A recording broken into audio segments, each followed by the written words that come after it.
Hey guys, welcome to Celia's Playlists. Today I am here with David Clark Carroll, songwriter and multi instrumentalist who performs under the name Daring Coyotes. Hey David, how's it going? Hey Celia, thanks so much for having me on. Of course, of course. So David, let's just start off with the question that we have to do for context. So tell us a little bit about you and your performing and what it is that you do. Thanks, Celia. For about the last 10, 12 years or so, I've played bluegrass music. I lived out in Northern California and got hooked into a real great community out there. Started playing gigs, joined bands, got around, and of course started writing songs. And then, when I moved back to Massachusetts, before I left, I recorded all those songs and put out an album. That's awesome. I love that you play bluegrass music because that's not typically the answer that I get when I ask people, what kind of music do you play? So, like, why bluegrass? And like, today's day and age, there's so many different kinds of music, but bluegrass has such, like, a traditional, like, I guess, pathway to music of the past. I mean, really, it was the community. I got hooked on playing mandolin after seeing Sam Bush Band play. And you take your mandolin to jams, and eventually you wind up at bluegrass jams. And you're like, these people are awesome. They're fun. There's a depth and history to the music, and it, it the community is just awesome. Is really at the end of the day, that's what drew me into it so strongly. So, like, what does a bluegrass jam, I guess, entail? Because I've been to jams, but like, is it banjos and mandolins, or like what is a bluegrass jam? So I've been realizing, like, particularly on social media, I mentioned I was at this jam, and there's kind of a disconnect between people who are used to the traditional music world and people who aren't. And an open bluegrass jam can be a cluster pluck where you've got like five banjos, five mandolins, a couple guitars, maybe some fiddlers, or it can be like three or four people in the corner of a bar holding down like Grand Old Opry, Nashville caliber, uh, you know, crazy fiddle tunes, and everything in between. But nine times out of 10, if you see open bluegrass jam on a flyer, you can show up and give it a try. We're friendly people. That's really great. And I love that you bring this back to, like, community, because that's like basically like what I'm trying to do here on the internet. And I know that, like, in different areas, and like, there are larger communities and there are areas that don't have so much community. So I'm glad to hear that you found a community that, is good for you and was able to, like, develop your style from learning from the people around you. Yeah, no, I mean, the people, I used to live in Nevada County, California, northeast of Sacramento, and the depth of the talent that retired up there and taught me most of what I know is just kind of unreal. That's really cool because, like we've kind of mentioned, bluegrass has like a long history, and if these people picked it up like early in their career, they have, like, developed their own style through a number of years of performing. So it allows for a lot of interesting, like, techniques to be developed. And performing, that's, I think, the bread and butter of it too. Like Mm-hmm. this fiddler I learned a lot from.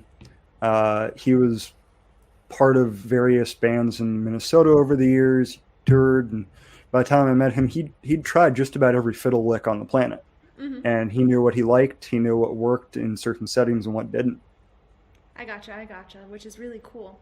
So that kind of brings me forward to, like, I want to talk a little bit about your writing style. So, like, what is your process when you come up with a song? Is it starting with the music? Is it starting with the lyrics? Like, what does writing look like for you?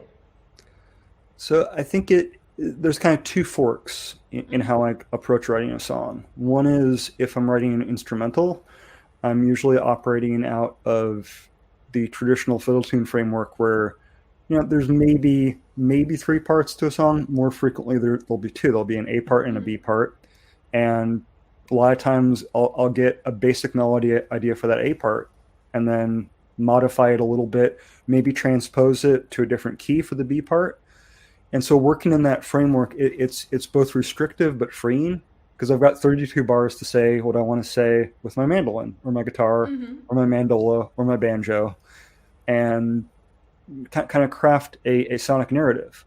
Um, that inevitably starts with just maybe an eight note melody that I'm just noodling around and then draw out from there. Um, when it comes to writing songs with lyrics, I find there's more ways to do that for me. Sometimes they come almost fully formed when I sit down, and then like 10 minutes later, I've got a song. It's great. Sometimes it's like pulling teeth and pulling wisdom teeth, and like 6 months later, I'm like, okay, I've got a third verse. This is good. I feel you because like I know some of my friends. I know how to play instruments, like not play instruments well, but like enough to understand. Like I can play around on the keyboard a little bit, but like I have friends that like sometimes they'll bang out a song in like a night. But then sometimes like they're like, yeah, I'm still working on this one. I don't know. And it's like, weren't you working on that like a year ago? So like I guess that's like a universal experience that people run into, but also I feel like when you leave certain things, just like when you're using like a crock pot, sometimes it gets better over time. Totally. But I think part of it is also understanding your own headspace. Like I've been doing this February album writing month challenge online, which is Mm-hmm. really fun. There's yet more community there, really supportive songwriters, and I was stuck for about a week. I had it just wasn't working. And I was like, oh, I'm not producing anything. But when I finally broke out of the writer's block and came up with another song completely new, like one of those lightning struck 15 minutes later, it was done. I went back and looked at some of the lyrics that I'd been working on while I had writer's block, and I'm like, actually, these aren't bad. A little polishing, a little tweaking, like I've got more songs here. So I think a lot of it is it's hard to get out of your own way sometimes. I am familiar with that one. I understand. And then also sometimes you try and push and you try and force things, and then it does affect the final product. Not that it's bad, it's just not how it would have been if you took the amount of time on it that you wanted to. But forcing it results in a different thing, This so is true. it might not be what you started with, it might not have been the original vision, but it's still a complete idea, it's still a complete thought. Very true, very true. So I want to like I want to move forward because I know that you're Mm-hmm. also a performer. I've had all different kinds of musicians on here. Some of them are like studio projects, some of them are like, singer songwriters, but I know that you've also had a history of performing. Where does a bluegrass act perform in 2024? Well, I live in New England, which for whatever reason seems to mean that bluegrass music is frequently Sunday afternoon. Like Okay. a lot of my shows, particularly with the full string band, wind up being that like Sunday from like 5 to 8 or something. Uh, Okay. So it's not the late night crowd. no, no, it's not. But I also play a lot solo, Hmm. and do the more kind of singer songwriter type Okay. thing. And those can be a little bit more, like I'll be part of a singer songwriter night and I'm on at 10 p.m. on a Friday. Or Hmm. I think there's no real right answer because I just email venues, right? And like sometimes they like get back to me and sometimes they don't. Hmm. And sometimes I'm surprised by what's on after me. There was one place I played that does a little, I call it chaos booking, that they don't actually Oh, uh-huh. curate the evening. So I get on and I'm playing a whole bunch of ripping solos because it's bluegrass. I flat pick. People know Billy Strings. Yeah, I've been, he's from that tradition. Uh-huh. And so people were grooving it, loving it. And I'm like, oh, this is a cool crowd. I wonder what's on after me because chaos booking, I didn't even really know what was on. Three electric guitar strong Motley Crue tribute act. I love that. Uh, but like the audience loved me and was like, "Oh, cool! This is a great opener for Motley Crue tribute act." So That's really cool though. Like, this is going to be released later, but this past weekend, I actually saw the Bell Curves, which I found out that you opened up for at one point, which that makes sense. That makes a lot of sense in terms of booking that you would open up for the Bell Curves. But the Bell Curves were totally different than the other acts that night, because they are more in line with like the Americana style, where the other ones like were a bunch of like there was a pop punk band and there was like a heavier rock band, but like, Delaney also has some like cool rock stuff and like all of the solos. So like because those things were similar with like the way that she breaks into solos and the way that you broke into the solos, that probably really resonated with that group. It's just a really cool different act. I think it's an interesting insight too. Like I think there's a real difference when you go and see a more traditional bluegrass band. Maybe they're all playing around one mic. Uh, Mm. it makes the room have to be a quieter space. And one of the things I really got from playing out so much around Northern California was you can plug in and still be fairly true to bluegrass music, but be so much more dominant sound wise in a space. And the technology that's available out there to make acoustic instruments plugged in sound like acoustic instruments is just it's there. It's a tool. And I really love using those tools to put that music in places you wouldn't necessarily see it. I really like that. And I enjoy the fact that, like, that is something that you've adapted in terms of the style of your performing. When you're doing I guess, the more singer songwriter version of performing versus like the group performance, Hmm. how do you accommodate for those type of things, like, in terms of your setup? Because I know that different people, like, for instance, like, I know a lot of singer songwriters that show up with like an acoustic guitar and a looper pedal. Like, what does a performance look like for you? I've tried using loopers. My feet do not move fast enough. Um, what I have really adopted and taken up based on one of my favorite performers, John Stickley, is using octave generators. I first went down the Electroharmonics polyphonic octave generator rabbit hole, and it's a pedal that creates, the polyphonic one gives you five different octaves you can make around the bass note. So I'll be taking a solo, and it's not just me noodling high strings on the guitar. There are bass tones being created, and I've moved on to using the Electroharmonics Pitchfork pedal because it's just a smaller footprint on my pedal board. It's less options, and I just wasn't using the higher octaves on the polyphonic octave generator. But finding ways to fill the sound out is important to me. Sometimes in a simpler setting, like if it's a songwriter in it and I don't want to be like the guy with the effects, I will amp up the bass and mid-range frequencies on my guitar. So when I'm hitting those bass note runs, you can feel the bass note. It's not like all strummy and tinny and high end. It's like there's a full frequency range on my guitar. Uh, One sound guy was like, "You're the only guitarist who doesn't ask me to roll off the low end," and I'm like, "I want that low end." I like that because it shows that you're putting thought into the whole experience rather than, like, just trying to get the song out. You're creating like the atmosphere for, like, I guess, like, when I'm what I'm trying to like verbalize is like when you mix a song, like if you put headphones on, you space it out. You have the lows, you have the highs, and then, like, you have more of a full sound at your performance, if that makes sense. Totally, totally.